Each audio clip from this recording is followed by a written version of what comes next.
The journey had always been the same. Every dry season, the old trader packed his goods. Bundles of cloth, bags of salt, iron tools, and kola nuts, a bitter nut that many people chewed for energy and used to welcome visitors. He traveled the same roads his father had traveled, and his grandfather before him. He crossed rivers, walked through forests, past villages where everyone knew his name. The road belonged to no single king. It belonged to the people who used it. Then one year, everything changed. The old trader stopped walking. Ahead of him stood men wearing uniforms he had never seen before. A strange flag flew above them. One of the soldiers raised his hand. "You cannot pass." The trader frowned.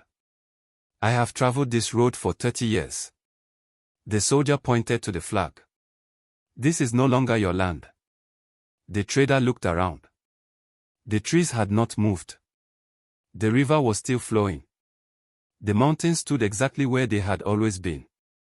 Nothing had changed. Except someone had drawn a line on a map. A line he had never seen. A line that now decided where he could live, where he could trade, and where he could not go. But who drew that line? And who gave them the right? The answer was not found in Africa. It was found thousands of kilometers away in the city of Berlin, the capital of Germany. In 1884, powerful European leaders gathered there for a meeting. Not one African king was invited. Not one African queen.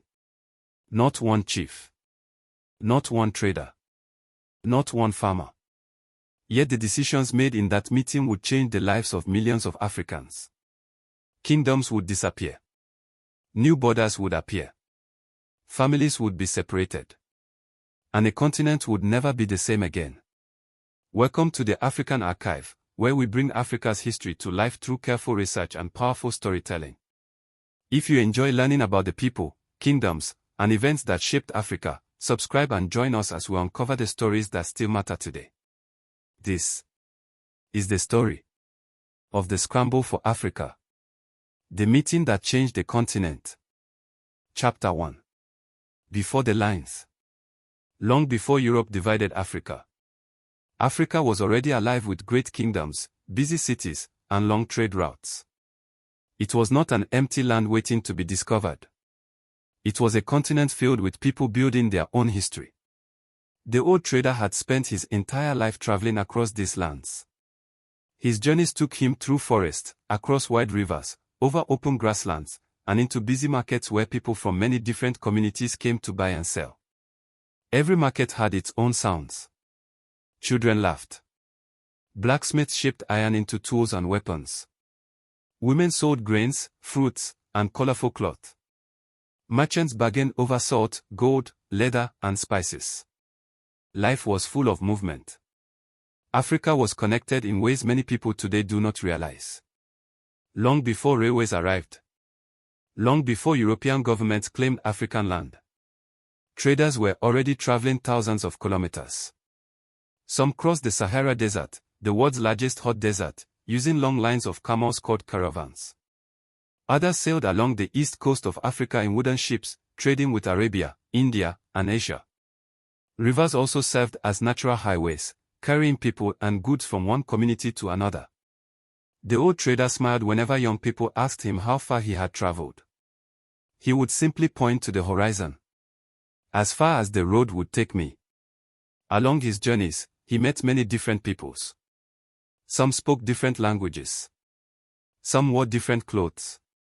Some worshipped in different ways. Yet they traded peacefully because they understood one another's customs. They knew where one kingdom ended and another began. Those borders had grown naturally over many generations. They were respected because the people themselves understood them. The trader often heard stories from other travelers. They spoke of the great Songhai Empire in West Africa, of the rich kingdom of Benin, of the mighty Ethiopian Empire, where Emperor Menelik II would one day defend his country's freedom, of powerful kingdoms in Central and Southern Africa that governed themselves without foreign rulers.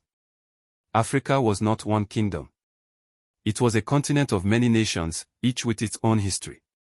Some kingdoms were large. Others were small. Some were peaceful. Others fought wars with their neighbors. Just like people everywhere in the world. The old trader never imagined that all of this could change. The roads seemed permanent. The markets seemed timeless. The kingdoms appeared strong. But far across the sea, something was happening that no one in these markets could see. European factories were producing more goods than ever before. Their governments wanted more wealth, more land, and more power. The old trader knew nothing about factories. He had never heard of the Industrial Revolution, the period when machines allowed Europe to produce goods much faster than before. He did not know that the growing hunger for raw materials would soon reach Africa. He only knew that more and more European ships were arriving on Africa's coast. At first, they came mainly to trade. Then they began asking for land. Soon, they would demand much more than that. The old trader finished another successful day at the market. As the sun disappeared beyond the trees, he packed his goods and prepared for another journey. He believed tomorrow would be like yesterday. He could not know that his world was about to change forever. Chapter 2. Why Europe wanted Africa. The old trader noticed something strange. Every year, more European ships arrived along Africa's coast. At first, they came to buy goods. Then they asked local rulers for permission to build trading posts. A trading post was a place where merchants stored goods and carried out business. Soon, some of those trading posts became military bases. The trader did not understand why. He asked another merchant, "Why are so many strangers coming?" The man shrugged. "I hear their countries are competing with one another." Neither of them knew the full story. Thousands of kilometers away, Europe was changing. Factories were rising across Britain, France, Germany, and other countries. This period became known as the Industrial Revolution. It was a time when new machines allowed factories to produce far more goods than ever before. But factories needed raw materials. Rubber for making products. Cotton for clothing. Copper for machines. Palm oil for factories. Gold and diamonds for wealth. Many of these resources could be found in Africa. European governments also wanted something else. Power. In those days, leaders believed that the more land their country controlled, the stronger and more important it appeared to the rest of the world. No country wanted to be left behind. If Britain claimed a territory, France wanted one too. If Germany gained land, Belgium and Italy looked for opportunities of their own. Africa became part of this competition. There was another reason. Some European leaders believed they had a duty to spread Christianity, Western education, and their own way of life. Many truly believed they were helping Africa. Others used these ideas to justify taking control of African lands and governments. The result was the same. More Europeans arrived. More land was claimed. The old trader began hearing new conversations wherever he traveled. Chiefs spoke of strangers asking to sign agreements. Some agreements were fair. Others were confusing. In some cases, African leaders believed they were allowing trade. Later, they discovered that European officials claimed the agreements gave them control over entire territories. The trader could feel that something was changing. The roads were becoming less free. New faces appeared in places where they had never been before. Some villages welcomed the newcomers. Others became suspicious. Still, no one imagined what would happen next. The governments of Europe feared that they might fight one another over Africa. Instead of going to war immediately, they decided to meet and make rules. Not in Africa. Not with African leaders. But in the city of Berlin, the capital of Germany. The old trader had never heard the name Berlin. He could not have known that a meeting in that distant city would soon change the future of the continent he called home. Chapter 3. The meeting without Africa.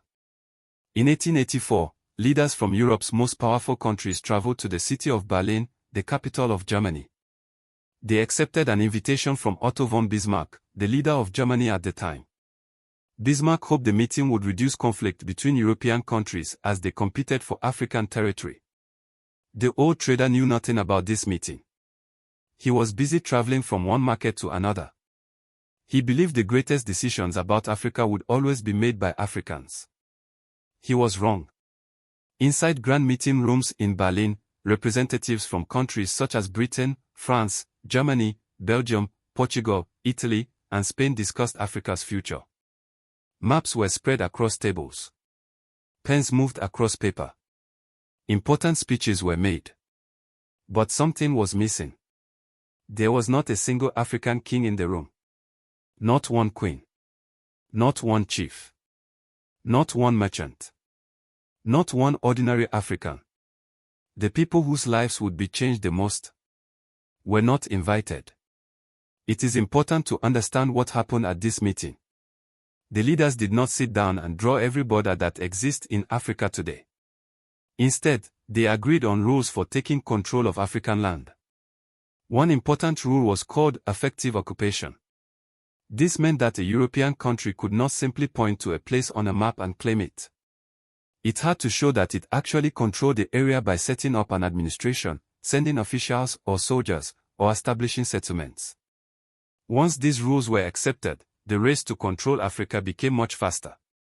European governments hurried to occupy more territory before their rivals could do the same. The old trader noticed the changes little by little. In one town, a new flag had appeared. In another, European soldiers had built a fort. A fort is a strong building where soldiers live and defend an area. In another village, officials began collecting taxes. Taxes are payments that people are required to make to a government. The trader was confused. He had traveled these roads for years. No African ruler had told him his world was changing. Yet everything around him was becoming different. The kingdoms that had once governed themselves were now being claimed by foreign powers. Some leaders signed agreements because they believed it would protect their people. Others refused and prepared for war. Across Africa, resistance began to grow. The old trader watched as people asked the same question again and again. How can strangers decide the future of our land? The answer was painful. They had the weapons. They had the armies. And now, they believed they had the right. But Africa was not about to surrender without a fight. From the desert of the north to the forest of the west, from the mountains of Ethiopia to the grasslands of southern Africa. Kings, queens, chiefs, and ordinary people prepared to defend their homes. The struggle for Africa had begun. And the years ahead would be filled with courage, sacrifice, and heartbreak. Chapter 4. When the lines became real. The meeting in Berlin was over. Now came the hard part. European countries rushed to take control of the lands they had claimed. Soldiers marched inland. Officials raised new flags. Colonial governments were established. For the old trader, the changes were impossible to ignore. The road he had traveled for many years was no longer the same. At one river crossing, foreign soldiers stopped him. They asked where he was going. They asked what goods he was carrying.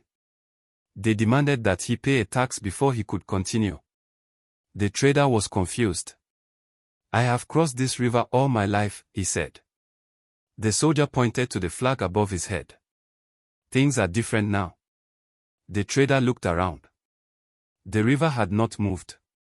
The trees were the same. The villages were still there. Only the rulers had changed. Across Africa, the same story was unfolding. Communities that had lived together for generations suddenly found themselves under different colonial governments. Some families were separated by new borders. People who had traded freely now needed permission to cross from one colony to another. The lines drawn on maps had become real. But Africa did not accept these changes without a fight. In Ethiopia, Emperor Menelik II united his people and defeated the Italian army at the Battle of Odwa in 1896. His victory shocked the world and proved that an African nation could defend its independence. In West Africa, Samori Touré fought the French for many years. He moved his army across great distances, refusing to surrender easily. In present-day Ghana, Yasantowa led her people against British forces during the War of the Golden Stool. She reminded her people that freedom was worth defending. Across the continent, many other communities resisted. Some fought with guns. Others fought with spears and shields. Many had fewer weapons than the European armies they faced. Some won battles. Many were eventually defeated. But they refused to give up without a struggle. The old trader saw both courage and sadness.